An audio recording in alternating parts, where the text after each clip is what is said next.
Hey, special educators. Welcome to Teach, Taskbox, Inspire, the podcast dedicated to making your job as a special education teacher easier by making your instruction more fun for you and your students. Inside each episode, you'll learn how to get the most use out of your task boxes in the classroom. I'm your host, Lisa Hollady from Chalkboard Superhero, a veteran special education teacher passionate about empowering you with purposeful teaching strategies, helpful tips and tricks, and other classroom management tools that will help you thrive in your role. Let's get started with today's episode. Hey there, special educators. Welcome back to Teach, Taskbox, Inspire, where we dive into real-life strategies to help you navigate the world of special education. I'm your host, Lisa Hollady, and today we're talking about a challenge that comes up all of the time: how to support special education students during specials. So we all know specials like art, gym, music, technology, library, whatever it is that they're going to, are some of the most exciting parts of the day for our students. But for many of our learners, these classes can also bring challenges. You know, those new routines, loud environments, unfamiliar expectations, and different teaching styles. If you've ever had a student struggle in specials, you are not alone. In today's episode, I'll be sharing practical strategies that can help our students participate successfully, stay engaged, and really get the most out of these experiences. Plus, I'm going to talk to you about how you can collaborate with special area teachers to make sure that our students are set up for success. So, the first step is to use visual supports. One of the most effective ways to support our students is through visuals. So, number one, using a simple visual schedule, showing what happens in class. So say they're going to the library, maybe they're doing a little story, and then they do an activity at their seat, and then they have time to go for books. I call this a mini schedule. I have blog posts about this that you can go look up for mini schedules that show you how you can get that started. The second thing is using a first then board. So if a student struggles to engage in an activity, a first then board can motivate them. So first color the picture, and then you can free draw in art. The next thing you can try for this visual supports piece is a step-by-step visual. So breaking down multi-step activities, for example, in art, okay, number one, pick your paper. Number two, get your paint. Number three, start painting. So I know simple step-by-step visuals will really help those students, and kind of collaborating with the special area teachers really helps with this strategy. And the last thing is social stories. So these can be used for specials to explain what will happen, or maybe you want to explain the rules or kind of what to expect once they get to that location. So number two is simplify the activity and really provide clear instructions. Special classes often involve multi-step directions, which can be really overwhelming for some students. Instead of assuming they're going to figure it out, we can really break those tasks down into smaller, manageable steps. Here's kind of how I want you to go about it. Number one, obviously, use visuals to show those step-by-step directions. The second one is to give one direction at a time instead of saying, okay, you're going to do this, and you're listing out 7 different steps. That's way too many steps, right? Just say, okay, this is what I want you to do first, and have them do that. The next thing I want you to do is kind of model the activity before expecting the students to complete it. Especially in art class, a lot of my students who have special needs really need to see the end result. So having that model out for them to say, oh, that's what my goal is, it really, really helps them. The next thing I want you to use the peers around them. Pair students up so they can work together and really get independent and follow along with that partner. All right, the next thing I want you to focus on is giving choices or modifying those activities. Some students may need modifications to fully participate, and that's okay. Here are some ways to help them, kind of be engaged while adjusting their needs. So number one, offer choices. Let students pick between 2 activities. Do you want to use the markers or colored pencils in art class? Or maybe you say, do you want to play the drum or the tambourine in music class? The next thing you could do is to modify the task. So say they're in music class. Instead of playing an instrument that requires those really hard fine motor skills, a student can just use a shaker or a drum, right? The next thing is to allow movement. If a student is really struggling to sit during read aloud time in library, give them a wiggle seat or let them stand and pace back and forth in the back of the class.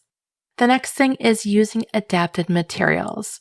Some students may need adapted scissors or large print sheet music or a stylus for their technology activities. Using these adapted materials may help them engage and participate in these special area classes. All right, step 4, plan for alternate activities when needed. Sometimes, even with the best supports in place, a student may struggle with the planned activity. So having a backup plan is key. You might be like, okay, Lisa, what do I include in this, backup plan? You're going to either want a bin or a bag or something that can hold this activity, but you're going to want to have fidget items ready for students who need to self-regulate. You're going to want sensory-friendly art materials like Play-Doh instead of painting or kinetic sand instead of using crayons, right? You're going to want some kind of alternative movement option in PE, like walking instead of running. And I usually throw in some visual cards for that. Instead of whatever, activity that they have lined up in PE and the student is not wanting to do that, I'll have like little go-to cards that will say, oh, let's do 5 jumping jacks. The next thing and the last thing I want you to throw in there is noise reducing headphones.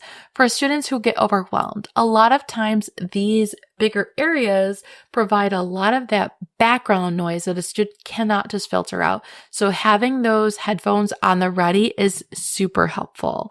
Now remember, the goal isn't to exclude students, but to offer those meaningful participation in a way that meets their needs. All right, the last step, step 5, is to collaborate with special area teachers.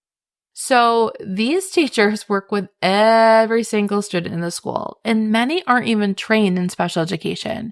That's why communication is key. So how do I support special area teachers? Number 1, share that IEP at a glance that I talked about last week that has all of their key accommodations and supports on them. Especially if you have students with a BIP, they need to understand what the student needs for behavioral interventions. Number 2, check in regularly. A quick conversation before or after class can really go a long way, or even an email if you just do not have the time. The next thing, offer behavior and reinforcement strategies. If a student has a token board or a visual cue that helps, let that special area teacher know. And the last thing, be present when possible. If you see that a student struggles in a specific special, I really do try to push in and to provide support when my schedule allows it. This has happened this year where the art teacher has come to me and said, I am struggling with this specific student. I need you to come in and figure out how best to help. And so I'll go in and I'll observe for that class and try to give that special area teacher any recommendations. For example, I'll say, okay, that student can't sit next to that student, or that student likes to be a helper and he likes to pass out things, or, this student really cannot handle art, so we're going to try a different activity. Really being in cahoots with these special area teachers is going to be the key factor here, because they have no idea. They only see these students for 40 minutes. They do not have the relationship that you have. They need help, right? So bringing all of these things and all of these trinkets and these baskets and these visuals to these special areas really does help, because the students cannot function without them, especially in the beginning of the year when you are just starting out in these special areas and the students have never met these teachers before. You want to make sure that they know these students just like you know these students, right? So special area classes are important for all students, and with the right supports, our special ed students can fully participate and enjoy these experiences. So to recap, here are the 5 key strategies to support students in these special area classrooms. Number 1, and I will not say this enough, use visual supports to break down those activities. And I know what you're saying is, Lisa, I do not have time to make visuals. I'm telling you, this is going to lessen the headaches in all of these special areas, lessen the phone calls that you're going to get and everything. So please take the time out and say, Miss Smith, what are you doing in special areas this week? Or maybe you just have generalized art, is crayons and cut, is a scissors and glue, a little glue bottle. You want to make sure you have all these visuals ready so that when they are doing that in class, they already have them. And in the beginning of the year is the best time to do this. Set aside the time to do that. Number 2, simplify those directions. Number 3, give choices and modify activities based on the student's needs. Number 4, plan for alternative activities when necessary. All of your students are not always going to do every single activity in these special areas. So make sure you have that backup plan. And last but not least, collaborate with those special area teachers. It is so important to, at the very least, send weekly emails to these special area teachers so that you guys are all on the same page. So that's it, guys. That's all I have for you. I like to keep these episodes quick and simple so you can listen to them on your way to work every day. If you found these strategies work well for you, for supporting your students, I would love to hear about them. DM me on Instagram or even drop a comment on this episode post. So that's it today, guys. Thanks for tuning in. Until next time, bye-bye. Thanks for tuning in to this episode of Teach, Taskbox, Inspire. I hope you've gained some tips and motivation to fuel your week ahead. If you're ready to explore more strategies for empowering your students as independent learners, be sure to dive into my free training at chalkboardsuperhero.com/training. And don't keep all this knowledge to yourself. Share this episode with your special education teacher friends who could use some motivation and inspiration. One more thing before you go. If you're finding this podcast helpful and want to show support, head to Apple Podcasts and leave your rating and review. Until next time, keep teaching, taskboxing, and inspiring.